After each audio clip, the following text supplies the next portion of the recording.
Welcome back बच्चों। पिछले कुछ दिनों में हम लाइट चैप्टर को स्टडी कर रहे हैं। लाइट चैप्टर से रिलेटेड हमने डिफरेंट कॉन्सेप्ट्स को स्टडी किया और जो पीछे जो टॉपिक्स हमने पढ़े आपको याद होगा, उसमें लास्ट जो टॉपिक हमने पढ़ा वो रिफ्रैक्टिव इंडेक्स से रिलेटेड था, जिसमें हमने एब्सोल्यूट और रिलेटिव रिफ्रैक्टिव इंडेक्स को डिटेल में स्टडी किया।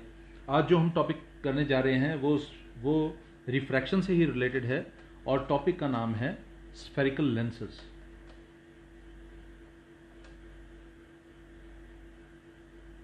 जैसे रिफ्लेक्शन से रिलेटेड आपने टॉपिक पढ़ा था स्फेरिकल मिरर्स, वैसे ही रिफ्रैक्शन से रिलेटेड टॉपिक है और टॉपिक का नाम है स्फेरिकल लेंसेज।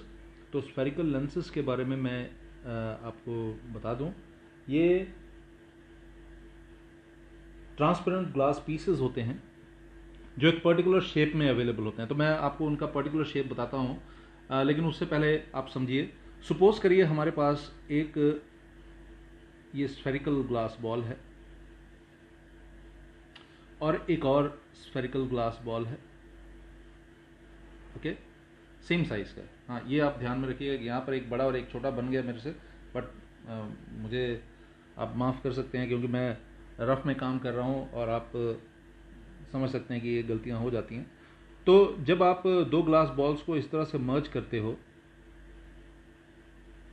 तो या दो ग्लास बॉल्स को इस तरह से मर्ज करते हो जैसे ये है, और अब ये,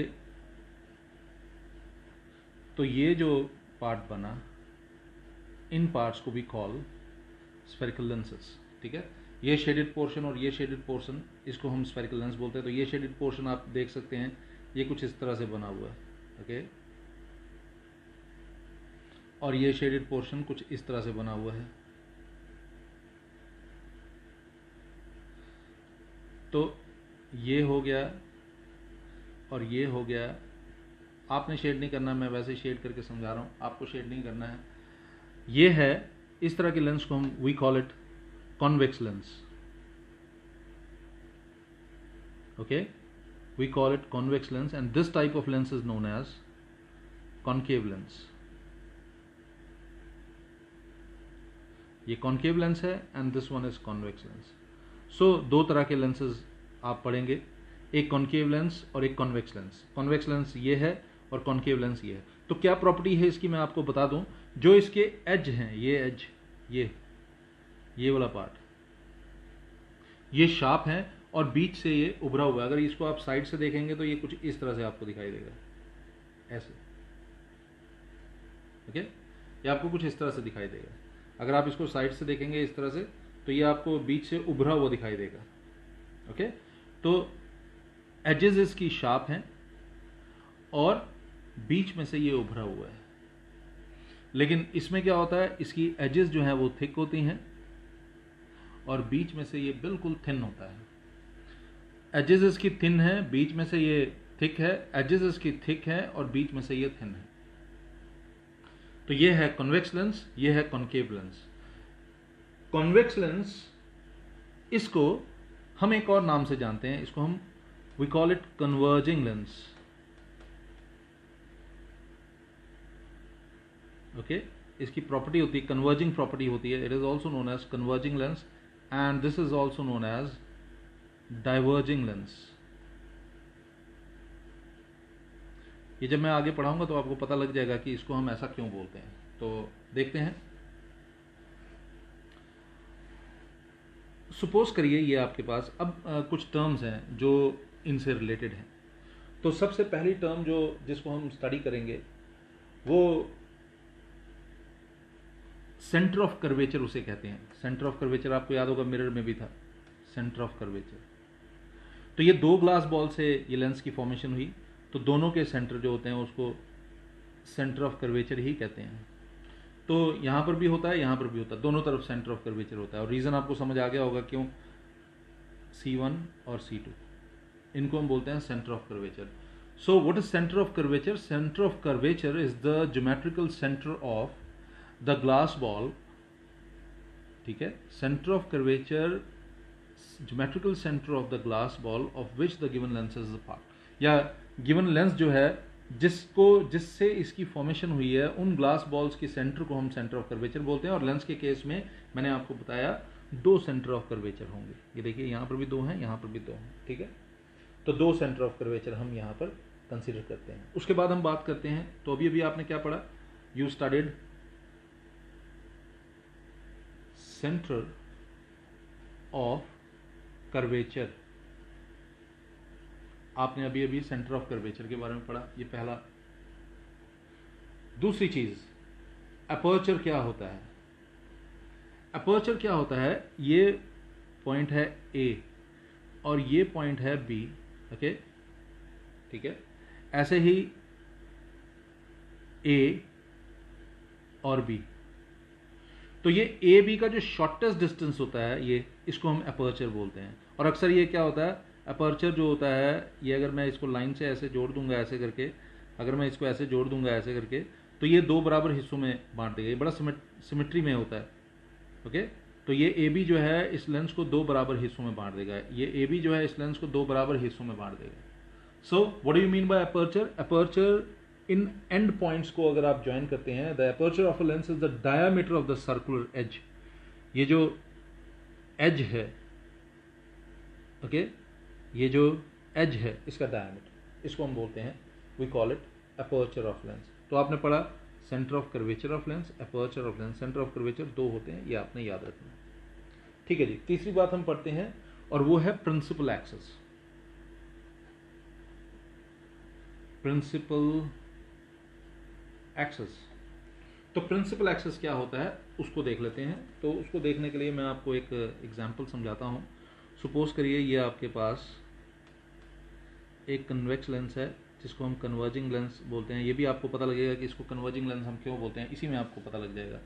और एक और ले लेते हैं, मैं दूसरा भी ले लेता हूँ साथ में। ये आपके पास एक कॉनकेव लेंस है जिसको हम डाइवर्जिंग लेंस भी कंसिडर करते हैं, ओके। तो इसका जो ज्योमेट्रिकल सेंटर होता है, ओके, इसका जो ज्योमेट्रिकल सेंटर होता है इसको हम बोलते हैं ऑप्टिकल सेंटर। क्या बोलते हैं जी?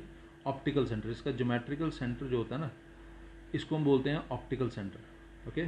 सो एक और टर्म आपने पढ़ी और वो क्या है, optical centre. Optical centre, okay. अब देखिए, ध्यान से देखिएगा, ये रे ऑफ लाइट है जो ऑप्टिकल सेंटर से पास कर रही है, और इस रे ऑफ लाइट पर सेंटर ऑफ कर्वेचर लाई करता है C1 और यहां पर भी C2। एक बात याद रखिएगा, OC1 और OC2 बराबर डिस्टेंस पे होने चाहिए। इसी तरह से यहां पर है, ये रे ऑफ लाइट जो है ऑप्टिकल सेंटर से पास कर रही है, पेनिट्रेट कर जाएगी क्योंकि ये ट्रांसपेरेंट ग्लास है। एरो बनाना ज़रूरी होता है, जैसा कि वहां पर भी था, एरो बनाना ज़रूरी। इसकी एक खास बात है, यहां से भी आप बना सकते हैं, यहां से भी बना सकते हैं, ठीक है, ओके। तो ये हो गया C1 सेंटर ऑफ कर्वेचर, ये हो गया C2 सेंटर ऑफ कर्वेचर, और मैंने बताया OC1 OC2 बराबर डिस्टेंस पे होने चाहिए। अगर आपने OC1 10 सेंटीमीटर लिया तो OC2 भी 10 सेंटीमीटर, अगर OC1 10 सेंटीमीटर लिया है तो OC2 भी 10 सेंटीमीटर आपको लेना पड़ेगा, ओके। अब ये बीम ऑफ लाइट है, ये बीम ऑफ लाइट है,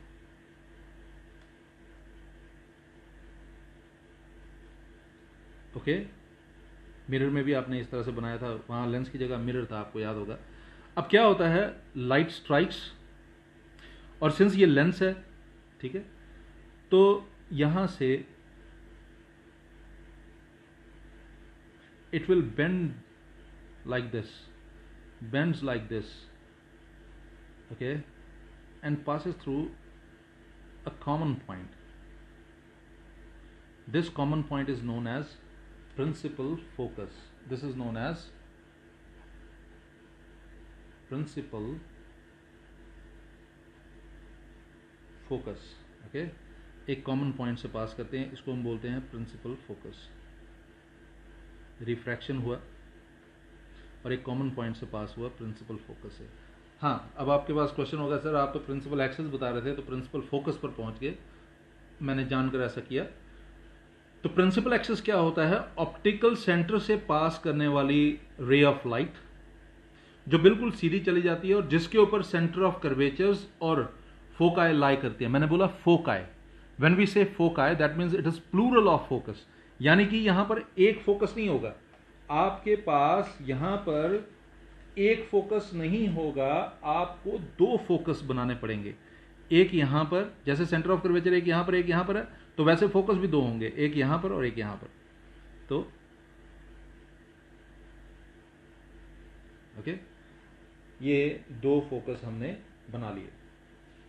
मैंने आपको बताया इसमें आपको दो फोकस जो हैं वो बनाने पड़ते हैं, तो ये आपने दो फोकस जो हैं बना लिए, एक ये और एक ये। ओके, इसको F1 दे दीजिए, इसको F2 दे दीजिए, या जिस तरह से भी आप इसको F2 देना है, इसको F1 देना है, जैसे भी आपको स्कूल में टीचर बोले आप वैसा कर सकते हैं। F1 F2 का कोई रूल नहीं है, जो मर्जी आप वैसा कर सकते हैं। ठीक है जी, मैं रिपीट कर रहा हूँ, प्रिंसिपल एक्सिस क्या है। ये प्रिंसिपल एक्सिस वो रे ऑफ लाइट है जो बेसिकली ऑप्टिकल सेंटर से पास करती है, ऑप्टिकल सेंटर जिसको ज्योमेट्रिकल सेंटर माना जाता है लेंस का। ओके, और उसी के ऊपर फोकाई जो है वो लाई करते हैं, तो हम इसको बोलते हैं principal axis. Okay, beam of light strike करिए लेंस पर, and all these rays since parallel to each other when strike the lens they bend towards the principal axis and they pass through a common point which is known as principal focus. अब light इधर से भी आ सकती है, इधर से भी आ सकती है, इसलिए फोकस दो तरफ होते हैं। अगर इधर से लाइट आती है तो यहां पर बनती है, अगर इधर से लाइट आती है यहां पर बनती है।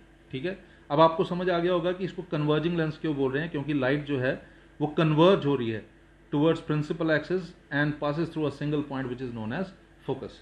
अब जरा इसकी बात कर लेते हैं। इसमें वैसे ही beam of light strikes, beam of light strikes, okay, beam of light strikes. देखिए मुझे बड़े लोग पूछते हैं कि क्या सर यहाँ पर टच करके फिर आगे बेंड करेंगे? नहीं, आप अपर्चर तक लाने की कोशिश कीजिए। ये अपर्चर होगा ऐसे, ओके, यहाँ तक लाइए और फिर उसके बाद इसको आप, अब क्या होता है, लाइट यहाँ पर स्ट्राइक करती है and it moves away from principal axis like this, then you have to produce it like this. आपको इसको ऐसे प्रोड्यूस करना है। ओके, फिर से देखिए, light strikes and it moves away from principal axis like this। आपको इसको पीछे की तरफ डॉटेड प्रोड्यूस कर लेना है। फिर से देखते हैं, light strikes and it moves away from principal axis, आपको इसको पीछे की तरफ प्रोड्यूस करना है। ऐसे ही light strikes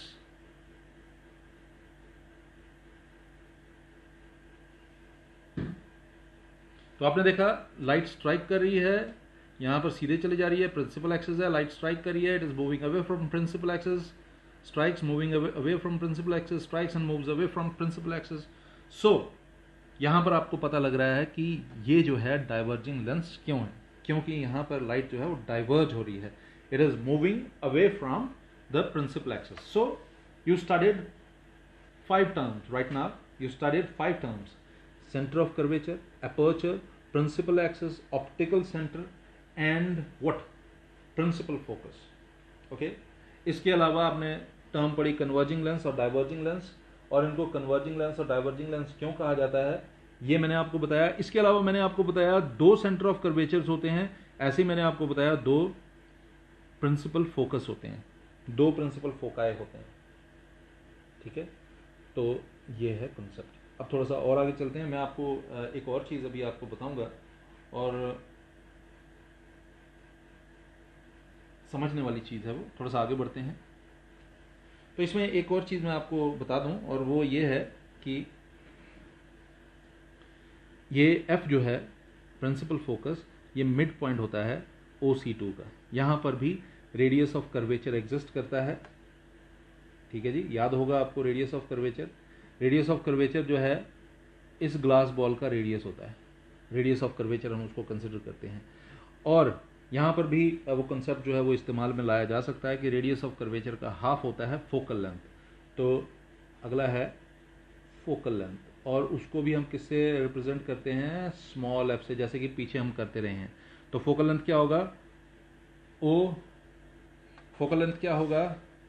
ओ और एफ के बीच का डिस्टेंस। ओके, फोकल लेंथ ये भी और ये भी दोनों बराबर होंगे। आप ये बात याद रखिए कि यहाँ पर C1 F2 F2O OF1, F1, C2 ये सब बराबर होंगे। अगर C1 F2 4 है, F2O भी 4 होगा, OF1 भी 4 होगा, F1 C2 भी 4 होगा। ठीक है जी, ये आपने ध्यान में रखना है, इक्विडिस्टेंट लेना। और एक और बात याद रखिए, शार्प पेंसिल का यूज़ कीजिए, स्केल का यूज़ कीजिए और फिर इन फिगर्स को बनाइए। मैं रफ में कर रहा हूँ, मैं इस तरह से कर सकता हूँ, लेकिन आप ऐसा नहीं कर सकते। ठीक है, तो आपने 7 टर्म्स पढ़ी, centre of curvature, aperture, principal axis, optical centre, principal focus, radius of curvature, focal length.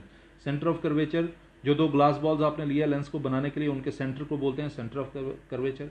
Aperture जो है, ये पॉइंट है ए और ये पॉइंट है बी, और इसका शॉर्टेस्ट पॉसिबल डिस्टेंस होता है अपर्चर। लेकिन आपने इस तरह से नहीं इसको बताना है, आपने प्रॉपर इसकी डेफिनेशन बतानी है। प्रिंसिपल एक्सिस क्या होता है? प्रिंसिपल एक्सिस बेसिकली वो रे ऑफ लाइट है जो ऑप्टिकल सेंटर से पास करती है। ऑप्टिकल सेंटर यानी कि geometrical centre of this lens, यहां से पास करती है और सीधी निकल जाती है। यहां पर भी वो सीधी निकल गई, देखिए यहां पर भी सीधी निकल गई।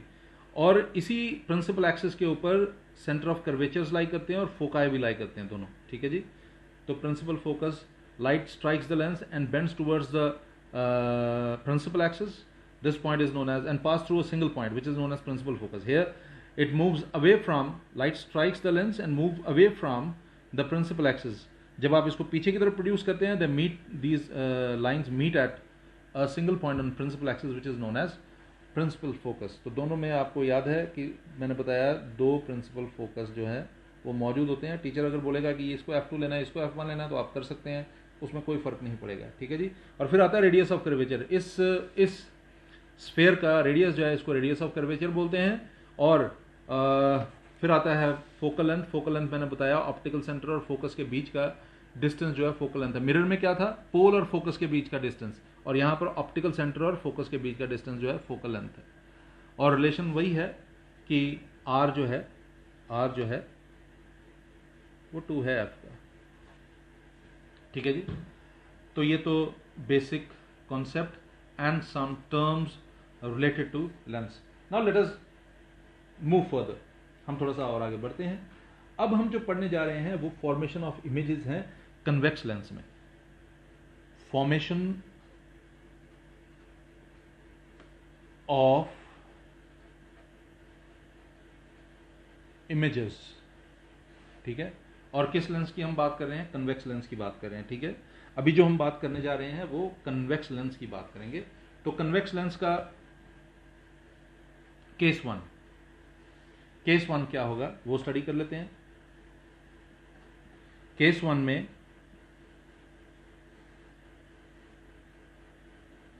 ये है आपका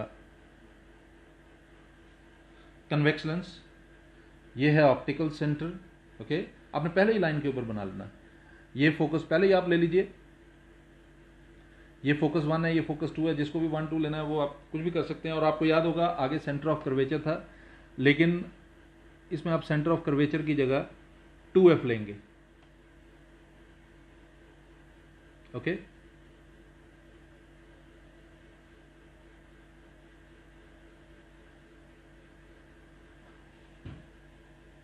तो एक बात याद रखिए कि डिस्टेंस जो है वो बराबर लेने हैं। मैंने आपको बताया ये अगर 4 है तो ये भी 4 होना चाहिए, ये भी 4 होना चाहिए, ये भी 4 होना चाहिए, सब बराबर डिस्टेंस पे होना चाहिए। तो केस 1 वही होगा,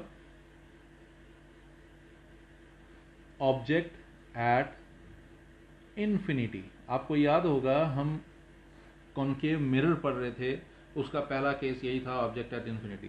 तो इन्फिनिटी से रेज आ रही हैं, दे स्ट्राइक। आप देखें मैं अपर्चर तक लेकर आया हूं, है ना, तो कोशिश कीजिए अपर्चर तक लाने की।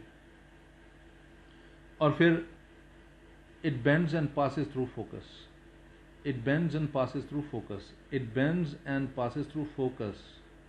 ओके, अब क्वेश्चन है बेंड क्यों हो रहा है भाई? तो उसका आंसर है रिफ्रैक्शन हो रहा है ना, ये लेंस है। रेयरर मीडियम से डेंसर मीडियम में लाइट ट्रेवल कर रही है, इसलिए बेंड हो रही है। ओके, इसलिए रिफ्रैक्शन हो रहा है। ठीक है, तो ये बेंड हो रही है और ये it is bending towards the principal axis. Principal axis के ऊपर फोकस है, वहां से पास कर रही है। तो object at infinity, beam of light आ रही है इन्फिनिटी से, स्ट्राइक कर रही है, bending and passing towards and bending towards the principal axis, passing through the focus. तो पोजीशन ऑफ इमेज क्या होगी? मैंने आपको बताया जहां पर रिफ्रैक्टेड रेज इंटरसेक्ट करेंगी, पिछले केसेस में रिफ्लेक्टेड रेज थी, मिरर था ना तो उसमें रिफ्लेक्टेड रेज थी, यहां रिफ्रैक्टेड रेज, तो कहां पर है? At F. Nature of image क्या होगा? ये तो पोजीशन ऑफ इमेज था, नेचर ऑफ इमेज क्या होगा? याद रखिए रियल, ठीक है, रियल होगा तो इन्वर्टेड। आपको यहां पर दिखाई दे रही है इमेज? नहीं दिखाई दे रही, डॉट की फॉर्म में है, तो हम लिखते हैं highly diminished. It is highly diminished, extremely small. Okay, so position of image क्या है? At F. Nature of image क्या है? Real, inverted and highly diminished. ये था केस 1, सिंपल था। ओके, अब हम केस 2 को स्टडी कर लेते हैं। केस 2, पहला काम हमने वही करना है,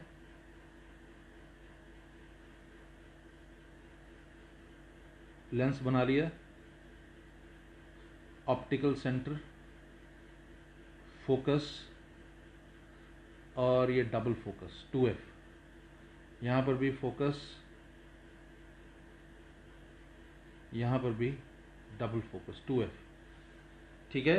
अब जैसे पिछले केस में, मिरर के केस में आप ऑब्जेक्ट को पास लाते गए, इन्फिनिटी पे था, फिर वहां पर आपको याद होगा सेंटर ऑफ कर्वेचर था, तो सेंटर ऑफ कर्वेचर के बियॉन्ड आपने कर दिया।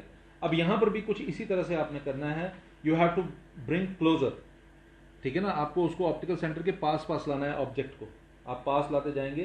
तो अब the object is held beyond, मैं इसको F1 बता रहा हूं और इसको मैं F2 बता रहा हूं, ठीक है, आप भी ऐसा कर सकते हैं, इसको F1 बता रहा हूं और इसको F2 बता रहा हूं, ठीक है। तो हम लिखेंगे object beyond 2F1, okay, 2F1 के पीछे आपने ऑब्जेक्ट रख दिया, तो ये रख दिया object. Light strikes, it must be parallel to principal axis, always remember this, okay. Light strikes and it bends to pass through the principal focus, it bends to pass through the principal focus। तो अब आपके पास question होगा, sir यहाँ तो एक ही रे बनी है, तो दूसरी बेटा you have to draw like this, optical centre को स्ट्राइक कर रही है इसलिए सीधी जाएगी, ओके, ये ऑप्टिकल सेंटर को स्ट्राइक कर रही है इसलिए सीधी जाएगी, जहां पर एक दूसरे को ये रेस काटेंगी वहां पर आपने इमेज बना देनी है। तो ये था ऑब्जेक्ट ए बी और ये है image A dash B dash, ठीक है। अगर आप ऑब्जेक्ट को ध्यान से देखेंगे तो ऑब्जेक्ट जो है, मैं तो रफ बना रहा हूं लेकिन फिर भी यहां पर दिख रहा होगा आपको कि ऑब्जेक्ट जो है वो बड़ा है और इमेज जो है वो छोटा है, ठीक है। तो पोजीशन ऑफ इमेज क्या होगी? Position of image in this case, it must be between F2 and 2F2, okay, it must be between F2 and 2F2। What about nature of image? Nature of image क्या होगा? Nature of image inverted तो आपको दिख ही रही होगी, तो ये real भी होगा, इन्वर्टेड होगा, and definitely smaller than the object, smaller in size, मैंने स्मॉलर इन साइज लिख दिया, वैसे स्मॉलर देन ऑब्जेक्ट लिखना होता है, ठीक है। तो दो केसेस बड़े, object at infinity, object beyond 2F1, ये दो आपने केसेस जो हैं अभी स्टडी किए हैं। थोड़ा सा और आगे बढ़ते हैं, इसमें भी 6 केसेस है, जैसे कनकेव मिरर में 6 केसेस थे, इसमें भी 6 केसेस है। केस 3 क्या करेंगे? पहला काम वही है, लेंस बना दिया हमने, सॉरी मेरा लेंस थोड़ा सा, इसको आप अवॉइड कर दीजिएगा, जो ये ओके, ये लेंस है, ये ऑप्टिकल सेंटर है, 2F1 F1 F2 और 2f2। अब ऑब्जेक्ट को 2f1 के बियॉन्ड था, अब आपको आगे लाना है, तो कहां आएगा? Object on 2f1। अब इसको बनाने में थोड़ा सा मुश्किल आती है। जैसे आपको जैसे आपको वो कनकेव मिरर में सेंटर ऑफ कर्वेचर के ऊपर जब आपने ऑब्जेक्ट रखा था तो आपको थोड़ा सा मुश्किल आया होगा, क्योंकि उसमें सेम साइज का बनना जरूरी होता। तो यहां पर भी सेम साइज का बनना जरूरी है। तो आप यहां पर ऐसे करके ऑब्जेक्ट लेते हैं, लाइट स्ट्राइक करता है, लाइट ऐसे स्ट्राइक करेगी, ओके, और फिर इट पासेस थ्रू F2,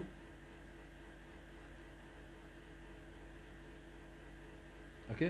तो दूसरी रे को आप क्या करेंगे? आप यहां से पास करेंगे ऑप्टिकल सेंटर से। पहली रे तो ऐसे ही है, स्ट्राइक करके F से पास होगी, तो दूसरी रे कुछ इस तरह से है। यहां पर आपको, तो ये है ऑब्जेक्ट AB जो 2f1 पर प्लेस्ड है। रे ऑफ लाइट इस तरह से गई, पहली लाइट जो है वो इस तरह से स्ट्राइक करके बेंड होके फोकस से पास होगी F2 से, और दूसरी रे आपने ऑप्टिकल सेंटर से पास की सीधे, और आप देखेंगे कि ये जहां पर एक दूसरे को इंटरसेक्ट करें वहां से ऊपर परपेंडिकुलर बनाएंगे अगर आप प्रिंसिपल एक्सिस के ऊपर, तो वो 2f2 के ऊपर बनना चाहिए। ठीक है जी।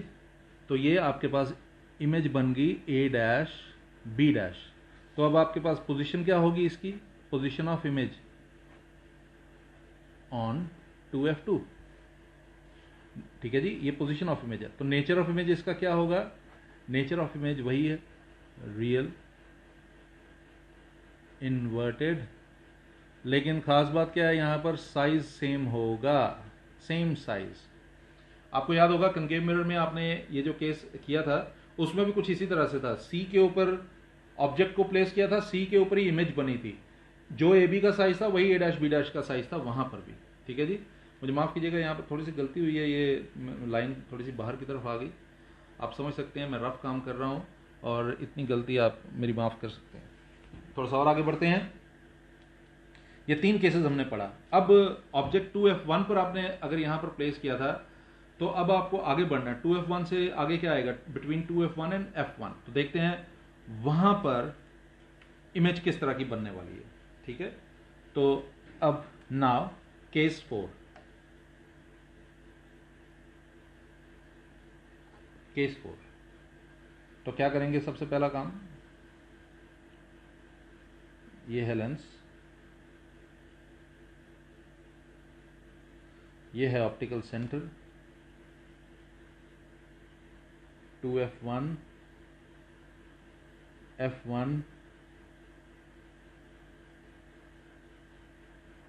2f2 और f2। ठीक है जी। अब कहां पर होगा object? Object between 2f1 and f1। Object जो है 2f1 और f1 के बीच में होने वाला, तो कुछ इस तरह से। यह है object AB, light strikes and bends towards the principal axis to pass through F2। Okay, ये देखिए F2 से पास हो गई। अब दूसरी रे मैं ऑप्टिकल सेंटर से पास कर रहा हूं। ओके, ऑप्टिकल सेंटर से पास कर रहा हूं और ये सीधी चली जाएगी ऐसे। तो आप देखिए दोनों रेज एक दूसरे को इंटरसेक्ट कर रही हैं। यहां पर मैं इस पॉइंट को नाम दे देता हूं A'। यहां से परपेंडिकुलर अगर मैं ऊपर की तरफ बनाऊंगा, आपको दिख रहा होगा A', B', इमेज की फॉर्मेशन हुई है जो 2f2 के आगे चली गई। आप देख रहे हैं जैसे जैसे ऑब्जेक्ट पास आते जा रहा है ऑप्टिकल सेंटर की तरफ, इमेज दूर की तरफ भागती जा रही है और साइज भी बड़ा होता जा रहा है। और यहां पर भी देख लीजिए साइज बड़ा हो गया।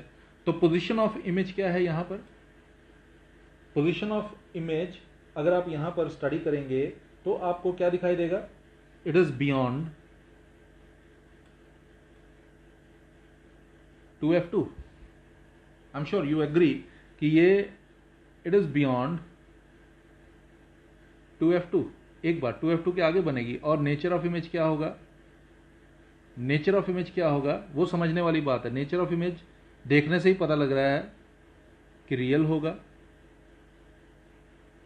इन्वर्टेड होगा और एनलार्ज्ड।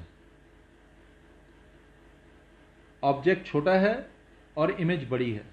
मुझे लगता है कि आपको बात समझ आ गई होगी कि ये एनलार्ज्ड है। ठीक है, थोड़ा सा और आगे बढ़ते हैं।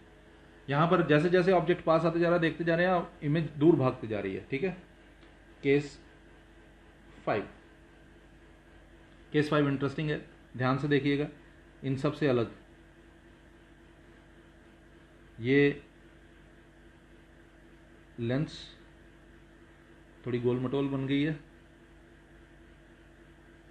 और मैं रफ काम कर रहा हूं, आप मुझे माफ कर सकते हैं। Optical centre 2f1 f1 f2 2f2। Okay, अब ऑब्जेक्ट यहां पर 2f1 और f1 के बीच में था, तो अब मुझे क्या करना है, I have to take object on f1। अब मुझे f1 के ऊपर लेना ऑब्जेक्ट। देखिए f1 के ऊपर ऑब्जेक्ट।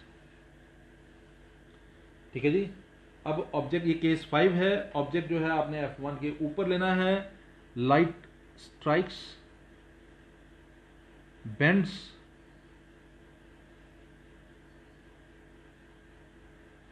पासेस थ्रू f2, और दूसरी रे ऑफ लाइट को आपने सीधे ऑप्टिकल सेंटर से लेना है, और आप देखेंगे ये दोनों एक दूसरे के पैरेलल बनेंगी।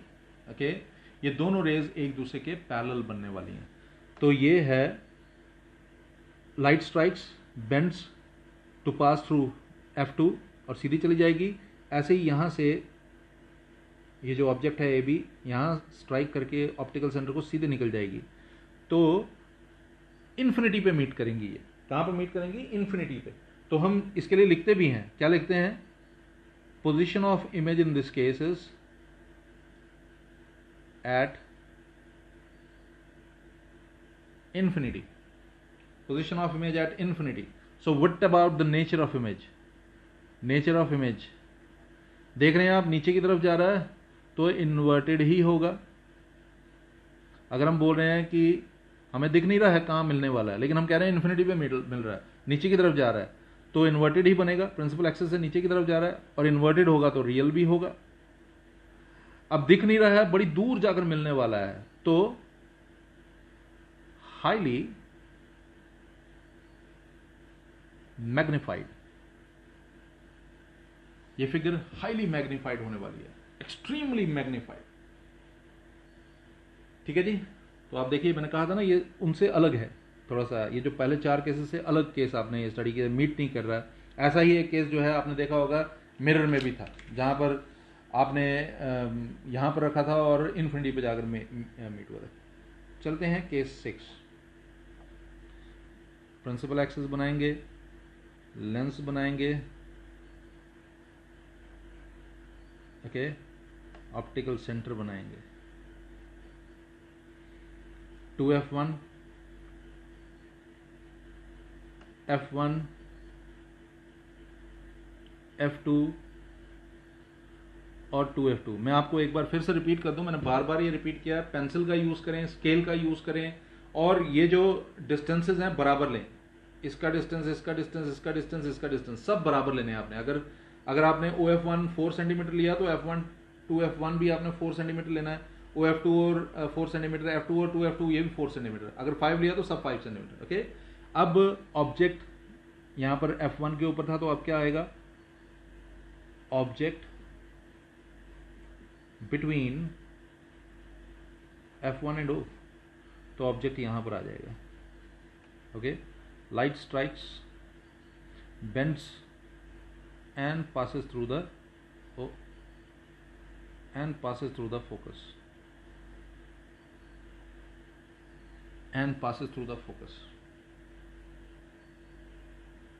ठीक है जी, light strikes, bends, passes through focus, और यहां पर देखिए light strikes and passes like this.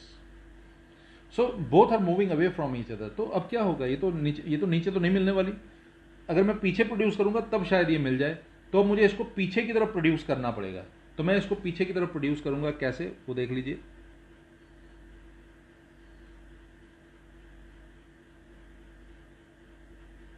Okay.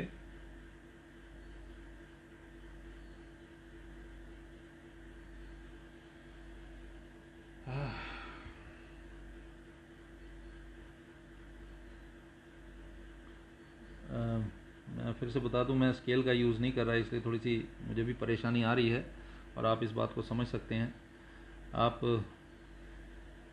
Scale का यूज़ कीजिए। स्केल का यूज़ मैं अगर करूँगा तो मुझे बड़ा टाइम लग जाएगा और ये बड़ी लंबी वीडियोस बन जाएंगी, तो इसीलिए मैं स्केल का यूज़ जो है अवॉइड कर रहा हूँ। आप स्केल का यूज़ कीजिए और ये ए बी ऑब्जेक्ट, और जहाँ पर ये एक दूसरे को इंटरसेक्ट कर रही हैं वहाँ पर आपकी इमेज की फॉर्मेशन होगी। आप वहाँ से ऐसे परपेंडिकुलर प्रिंसिपल एक्सिस के ऊपर बना देंगे।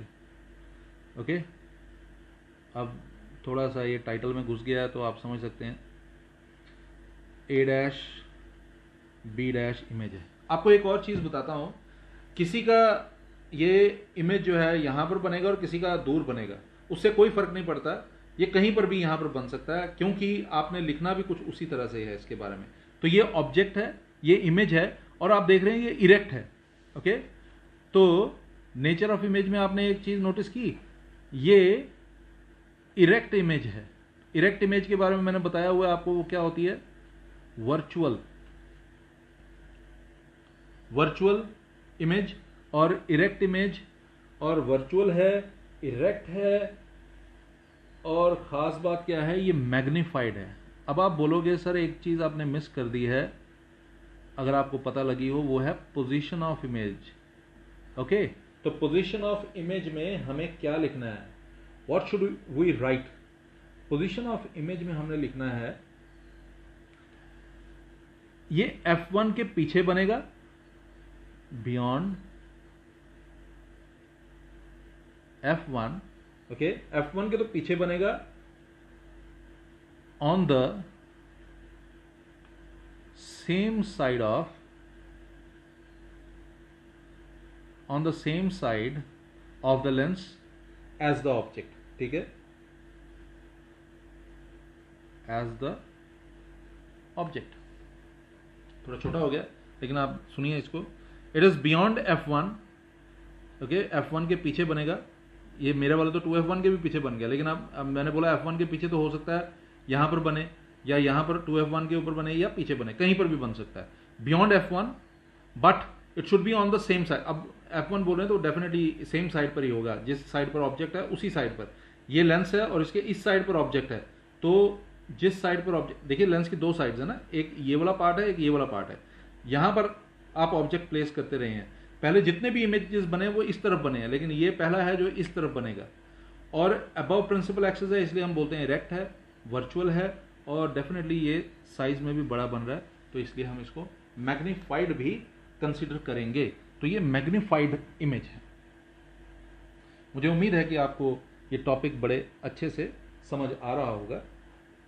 मैं इसके साथ ही मैंने आज आपको ये 6 कनकेव लेंस के इमेजेस बताए हैं। अलग अलग पोजीशन पर जब ऑब्जेक्ट रखो तो फिर किस तरह से इसकी फॉर्मेशन होती है। अब मैं आज इसके साथ ही कनकेव लेंस के बारे में भी बता देता हूँ। तो ये अभी जो मैंने बताया था, it was about convex lens, formation of images. ठीक है, but now we are going to study what concave lens. अब हम कनकेव लेंस के बारे में पढ़ेंगे। पीछे जो आपने पढ़ा था it was about convex lens, अब हम पढ़ेंगे कनकेव लेंस के बारे में। तो कनकेव लेंस का पहला केस तो वही है जो मैंने आपको समझाने के लिए इस्तेमाल किया था। आपको याद होगा मैंने आपको समझाया था, उसी का आपने यहाँ पर इस्तेमाल करना है। और पहला case, case 1, when object at infinity. तो ये आपके पास कनकेव लेंस है, ये कनकेव लेंस है, ये इसका ऑप्टिकल सेंटर है। ऑप्टिकल सेंटर से रे ऑफ लाइट पास कर रही है, मैंने बताया सीधे पास कर जाएगी। इन्फिनिटी से रेज आ रही हैं। ओके, इन्फिनिटी से रेज आ रही हैं, ये इन्फिनिटी से आ रही हैं, इन्फिनिटी से रेज आ रही हैं, एंड मूविंग अवे।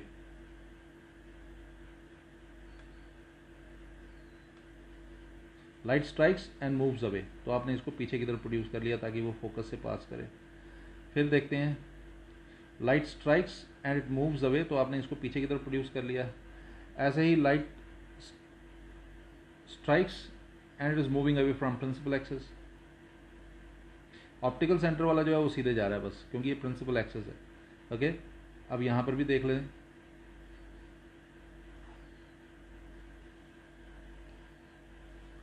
तो light strikes and moves away, diverges.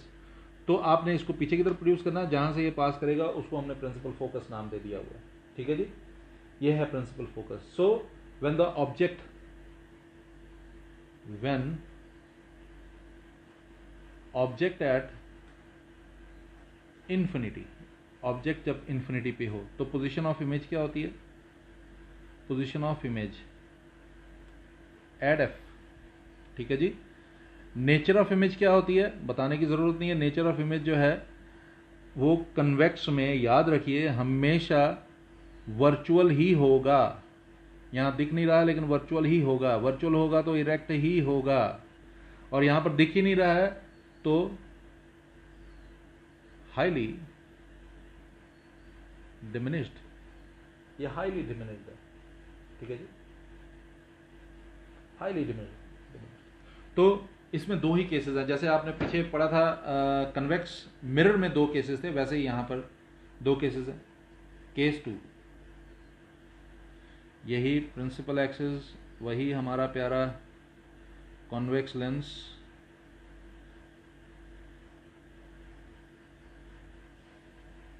ठीक है. अब ऑब्जेक्ट कहां पर होगा? अब ऑब्जेक्ट के लिए हम बोलेंगे भाई ऑब्जेक्ट जो है between optical centre and infinity. अब कहीं पर भी हो सकता है, यहां पर कहीं पर भी आप इसको लाकर खड़े कर सकते हैं, कहीं पर भी रख दीजिए. तो ये ऑप्टिकल सेंटर है, आप कहीं पर भी लाकर रख दीजिए. यहां पर कुछ भी मेंशन करने की जरूरत नहीं है कि F1 है, F2 है, नथिंग टू मेंशन, कोई जरूरत नहीं है आपको. ठीक है, आप कहीं पर भी रखेंगे उसका रिजल्ट एक ही आने वाला है. तो मैं चलता हूं. Light strikes, it moves away from, it moves away from principal axis. light strikes, moves away from principal axis. तो आपने इसको पीछे की तरफ यूज कर लिया, तो ये हो गया आपका F1. ठीक है. अब दूसरी रे के लिए आप क्या करेंगे? दो तरीके होते हैं, आप वैसा कर सकते हैं, जैसा भी आप करना चाहें कर सकते हैं. एक तो वही मैंने आपको बताया, ऑप्टिकल सेंटर से आप सीधे पास कर देंगे. ठीक है, that is more than sufficient, वही काफी है.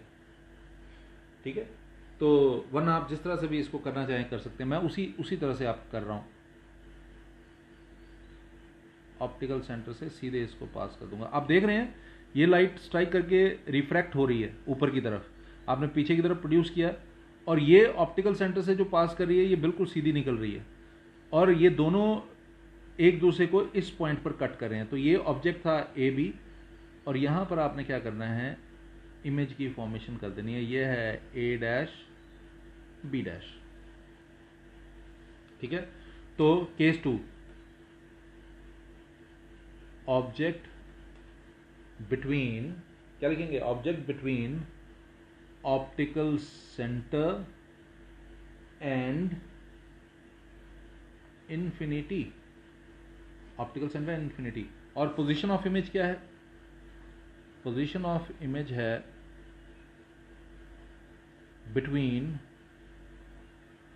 O and F1. Position of image जो है it is between O and F1. O और F1 के बीच में. मैंने इधर F1 लिया हुआ है तो मैंने इसलिए इसको बोल रहा हूँ O एंड F1 के बीच में. वैसे F1 F2 लेने की जरूरत नहीं, आप सिंपली F लिखेंगे, that is more than sufficient. मैं सिर्फ इसको एक काम करते हैं, सिर्फ F लिख देते हैं. ओके, कुछ लिखने की जरूरत नहीं. Between O and F. Okay. Nature of image, nature of image क्या होगा? सामने दिख रहा है इरेक्ट है, और मैंने बताया जब इरेक्ट हो तो वो क्या होता है? वर्चुअल. अब जरा साइज का डिफरेंस देखिए, ये ए बी है, ए डैश बी डैश है, छोटा है तो हम लिखेंगे smaller in size as compare to the object. तो अभी आपने कनकेव लेंस के बारे में पढ़ा, और आपने देखा कनकेव लेंस के केस में दो ही केसेस बनते हैं.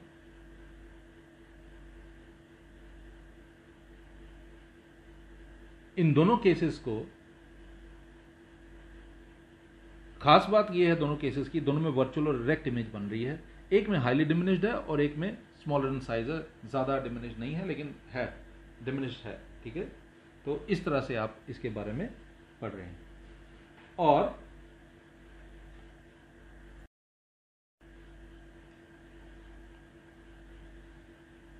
अब ये लास्ट टॉपिक है आज के लेक्चर का। जैसे आपको याद होगा मैंने पीछे बताया था concave mirror, convex mirror, plane mirror को किस तरह से डिफरेंशिएट किया जा सकता है बिना टच किए हुए, वैसे ही कुछ ये भी है, हाउ टू डिफरेंशिएट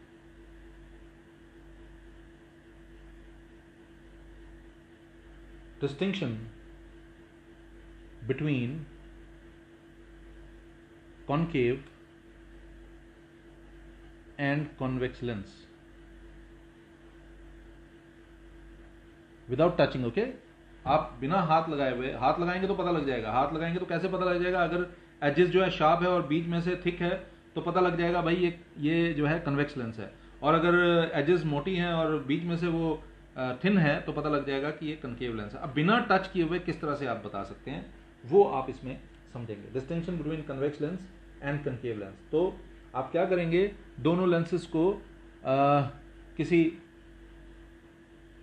बुक के ऊपर रखेंगे, जहां पर कुछ लिखा होगा उसके ऊपर लिखेंगे। अगर वो राइटिंग आपको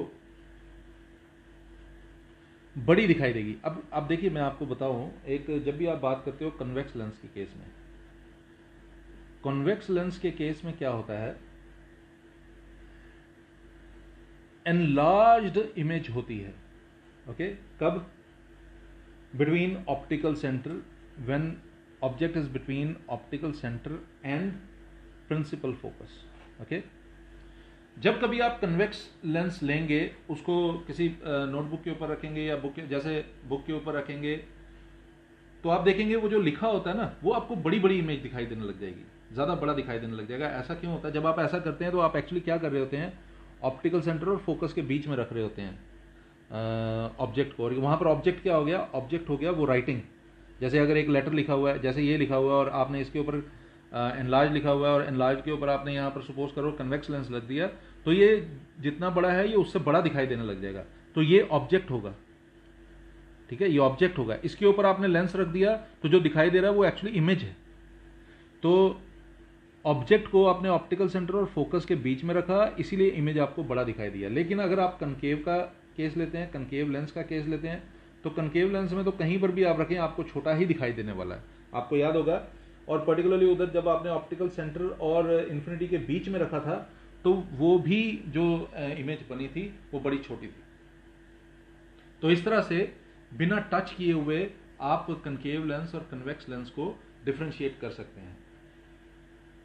तो ये आज का टॉपिक मैं कर रहा हूँ। मैंने आज आपको लेंसेज के बारे में बताया, कनकेव लेंस और कन्वेक्स लेंस के बारे में, और साथ में बताया उससे रिलेटेड कुछ टर्म जैसे सेंटर ऑफ कर्वेचर, जैसे अपर्चर, जैसे प्रिंसिपल एक्सिस, जैसे ऑप्टिकल सेंटर, जैसे principal focus, radius of curvature, focal length, मैंने ये सब कुछ आपको बताया। इसके अलावा मैंने आपको बताया कि कन्वेक्स लेंस को कन्वर्जिंग लेंस और कनकेव लेंस को डाइवर्जिंग लेंस कहते हैं। ऐसा क्यों कहते हैं ये भी मैंने आपको बताया। फिर साथ में मैंने आपको कनकेव लेंस से रिलेटेड 6 रे डायग्राम्स बताई। डिफरेंट पोजीशन पर अगर ऑब्जेक्ट रखें तो डिफरेंट जगह पर इमेजेस की फॉर्मेशन हुई, ये आपने स्टडी किया। फिर मैंने आपको कनकेव लेंस के बारे में बताया।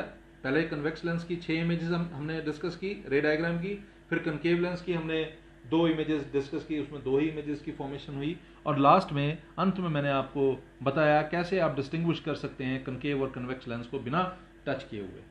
अगले टॉपिक्स बड़े ही इंपॉर्टेंट होने वाले हैं। पर्टिकुलरली अगला टॉपिक जो है उसके बारे में मैं बता दूं,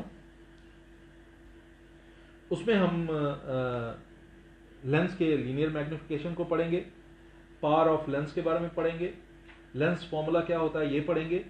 ये नेक्स्ट टॉपिक में हमने पढ़ना है, और उससे वो हमारा थ्योरी का लास्ट टॉपिक ही होगा। और उसके बाद हमारे 3 लेक्चर्स न्यूमेरिकल पर बेस्ड होंगे। तो अगले 4 या 5 लेक्चर्स में ये चैप्टर हमारा खत्म हो जाएगा। और आपने देखा हमने बड़े डिटेल में इन टॉपिक्स को स्टडी किया, कहीं पर भी शॉर्टकट मारने की कोशिश नहीं की। और यही कारण है कि थोड़ा सा लंबा हो गया ये लाइट चैप्टर, लेकिन उससे कोई परेशानी नहीं होती है। आपको चीज़ समझ आनी चाहिए अच्छे से डिटेल में, क्योंकि ये आने वाले टाइम में आपके बहुत काम आने वाली है। अपना ध्यान रखिए, डिटेल से पढ़ने की कोशिश कीजिए ज़्यादा से ज़्यादा, और सिर्फ इन लेक्चर्स पर डिपेंड मत रहिए, बुक को भी स्टडी कीजिए। पर्टिकुलरली एनसीईआरटी अगर आप पढ़ सकते हैं तो ज़रूर पढ़िए, और एनसीईआरटी नहीं है तो कोई भी रिफ्रेशर अगर आपके पास अवेलेबल है तो आप उससे भी पढ़िए। उससे पढ़ने से भी आपको बहुत सारी जानकारी प्राप्त होगी। रिफ्रेशर से पढ़ना अच्छा रहता है, उसका रीज़न ये होता है एनसीईआरटी में कई चीज़ें जो है उतनी डिटेल में नहीं समझाई गई होती हैं, रिफ्रेशर में हर टॉपिक को बड़े डिटेल में समझाया गया होता है, और रिफ्रेशर्स अक्सर बहुत सारे न्यूमेरिकल्स के साथ होती हैं। और इस चैप्टर में एक खास बात है फिजिक्स का, मैं आपको बताऊं पूरे ही जो है चैप्टर्स जितने भी आपने पढ़ने हैं, लाइट है, इलेक्ट्रिसिटी है, मैग्नेटिज्म है, इन सब में न्यूमेरिकल वर्क जो है वो आपको करना है। तो जितने ज़्यादा न्यूमेरिकल्स आपके पास प्रैक्टिस के लिए हों आपके लिए उतना अच्छा है। जितना प्रैक्टिस करेंगे उतनी परफेक्शन आएगी। मैं आपसे फिर से रिक्वेस्ट कर रहा हूं कि इन वीडियोस को प्लीज़ अपने दोस्तों के साथ ज़रूर शेयर कीजिए। उनको भी हेल्प होनी चाहिए। अगर आपको ये टॉपिक समझ आ रहे हैं तो उनको भी टॉपिक समझ आना चाहिए। और मेरी पर्टिकुलरली रिक्वेस्ट है उन लोगों से जो रिमोट एरियाज़ में रहने वाले लोगों को जानते हैं, उन स्टूडेंट्स को जानते हैं जो रिमोट एरियाज़ में रहते हैं, ताकि उनको भी इन लेक्चर से बेनिफिट हो। सब्सक्राइब कीजिए, शेयर कीजिए और लाइक कीजिए, कमेंट भी कीजिए। ये चीज़ें वैसे तो मायने नहीं रखती। जो लोग मुझे पर्सनली जानते हैं वो जानते हैं कि मैं इन चीज़ों में विश्वास नहीं रखता, लेकिन फैक्ट ये है कि इनसे प्रोत्साहन भी मिलता है, एनकरेजमेंट भी मिलती है। अपना ध्यान रखिए। गुड डे, जल्दी मिलेंगे। Take care.